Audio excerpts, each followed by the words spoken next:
শিবের মাথায় জল ঢালতে ভক্তদের ভিড়। শ্রাবণী পুজো উপলক্ষে শিবের মাথায় জল ঢালতে ভক্তদের ভিড় গাজলের কর্কচ অঞ্চলের আহোরা কালী মন্দির প্রাঙ্গণে। অত্র এলাকা থেকে প্রচুর ভক্তরা এখানে শিবলিঙ্গ সহ অন্যান্য দেবতাদের পুজো করেন ব্যাপক উৎসবের মধ্য দিয়ে। জানা যায়, শ্রাবণী পুজো উপলক্ষে শ্রাবণ মাসে প্রথম সোমবার শিবের মাথায় জল ঢালতে ভক্তদের ভিড় উপচে পড়ে। এই পাঁচকালী অত্র এলাকাবাসীর সবচেয়ে পরিচিত পাঁচকালী মন্দির। এখানে 5টি পাথর মাটি ভেদ করে ওঠে। এই 5টি পাথরকে পাঁচকালী দেবতা হিসেবে এলাকাবাসী পুজো দিয়ে থাকেন।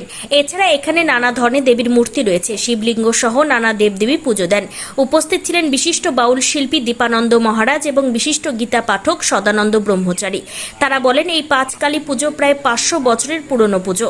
কবে থেকে এই পুজো শুরু হয়েছে কেউ সঠিকভাবে বলতে পারছেন না। এখানে 5টি পাথর মাটি ভেদ করে উঠেছে, যে পাথর 5টিকে পাঁচকালী হিসেবে এলাকাবাসী পুজো দিয়ে থাকেন। আজ শ্রাবণ মাসে প্রথম সোমবার শ্রাবণী পুজো উপলক্ষে শিবের পুজো সহ শিবের মাথায় জল ঢালতে ভক্তদের ভিড় উপচে পড়ে। এখানে নানা দেবদেবীর মূর্তি রয়েছে, নানা দেবদেবীর পুজো দেন তারা। এছাড়া এখানে সোমবার করে গীতা পাঠ ও ভাগবত পাঠ অনুষ্ঠিত হয়। সদানন্দ ব্রহ্মচারী ও দেবানন্দ মহারাজ তারা ভাগবত ও গীতা পাঠ করেন। আজকে শ্রাবণী পুজো উপলক্ষে গীতা পাঠ ও ভাগবত পাঠ অনুষ্ঠিত হয়। অনুষ্ঠান শেষে ভক্তদের মধ্যে প্রসাদ বিতরণ অনুষ্ঠিত হয়। এছাড়াও শ্রাবণ মাসের শেষ সোমবার এখানে বৃহৎ আকারে শিব পুজো অনুষ্ঠিত হবে। কি উপলক্ষে পূজা দিচ্ছে, কোথায় দিচ্ছে? শ্রাবণী পূজা আর কি।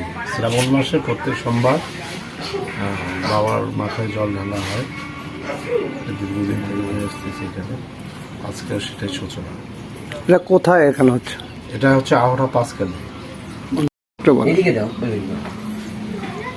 ওই শ্রাবণের প্রথম সোমবার আর কি এই পূজাটা করা হয় শিবের মাথায় জল ঢালা।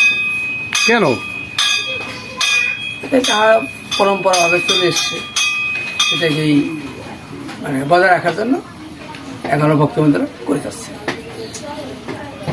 এখানে কত বছর ধরে পূজা হচ্ছে? মোটামুটি খুব প্রাচীন, আমাদের জন্মের আগে থেকে পূজাটা অনেক প্রাচীন, হয়তো আমার নির্দিষ্ট ভবিষ্যতে আমি বলতে পারছি, যদিও কিন্তু প্রাচীন এটা সব থেকে